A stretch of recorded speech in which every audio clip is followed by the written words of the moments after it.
Hello viewers, আসসালামু আলাইকুম। আপনারা সবাই কেমন আছেন? আশা করি আপনারা সবাই ভালো আছেন। আমিও ভালো আছি আপনাদের অশেষ রহমতে দোয়ায়। আজকে আপনাদের মাঝে আরেকটি ব্লগ নিয়ে আসলাম। আপনারা দেখবেন ব্লগটি কেমন হচ্ছে, আর এই ব্লগে কী কী আছে দেখতে থাকবেন। আমাদের বেশি বেশি সাপোর্ট করবেন আমাদের আইডিটাকে। আজকে আম্মু হচ্ছে আমাদের জন্য সন্ধ্যার স্ন্যাক বানাবে, আপনারা তা দেখবেন এবং লাইক কমেন্ট শেয়ার করবেন, আমাদেরকে সাবস্ক্রাইব করবেন। আপনাদের মাঝে অনেকদিন পরে ব্লগ নিয়ে আসলাম। এখন থেকে রেগুলারলি ব্লগ আপলোড করব, আপনারা সবাই পাশে থাকবেন। আজকে আম্মু কিভাবে হচ্ছে ফুলকপির পাপড়া বানায় তা দেখতে থাকুন।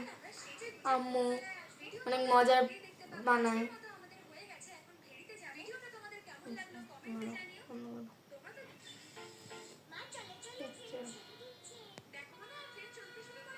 এই যে আম্মু এখানে ফুলকপিগুলো কেটে নিছে, এখন বেসন দিয়ে মাখবে।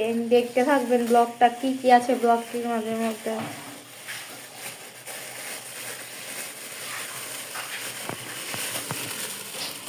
আর পানি সিদ্ধ দিয়ে দিয়েছি, পানি গরম দিয়ে দিয়েছে। যে এখানে হচ্ছে বেসনের মধ্যে মশলা দিয়েছে, তারপর মরিচের গুঁড়া দিছে, লবণ দিছে স্বাদ মতো, পরিমাণ মতো। গাইস, আম্মু এখানে সব আটা, তারপর আরো অনেক কিছু দিছে, বেসন টেসন অ্যাড করছে। এখানে ধনিয়া পাতা আছে। আজকে ফুলকপির পাকোড়া বানাইতে কি কি লাগে আপনারা দেখবেন, তো ভিডিওটা বেশি বেশি শেয়ার করে দেবেন। এখানে আম্মু ফুলকপিগুলো গরম পানির সাথে দিছে সিদ্ধ হওয়ার জন্য হালকা। তো গাইস, এখানে ফুলকপিগুলো সিদ্ধ হয়ে গেছে। এখানে এখন আম্মু এগুলো ভাজবে, ফ্রাই করবে। এইখানে যে চুলার পেস্টটা আছে বেসনের, যে চুলার আম্মু তেল দিয়ে দিয়েছে।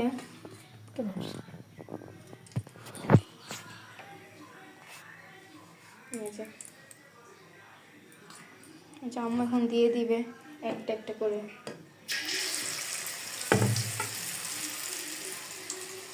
আম্মু যে দিয়ে দিচ্ছে।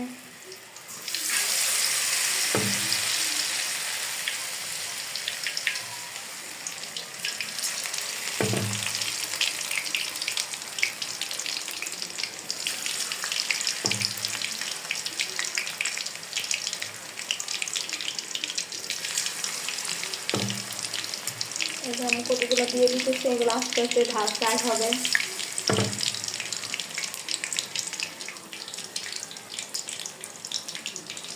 আপনারাও চাইলে ট্রাই করতে পারেন ফুলকপির পাকোড়া। মাই গুড।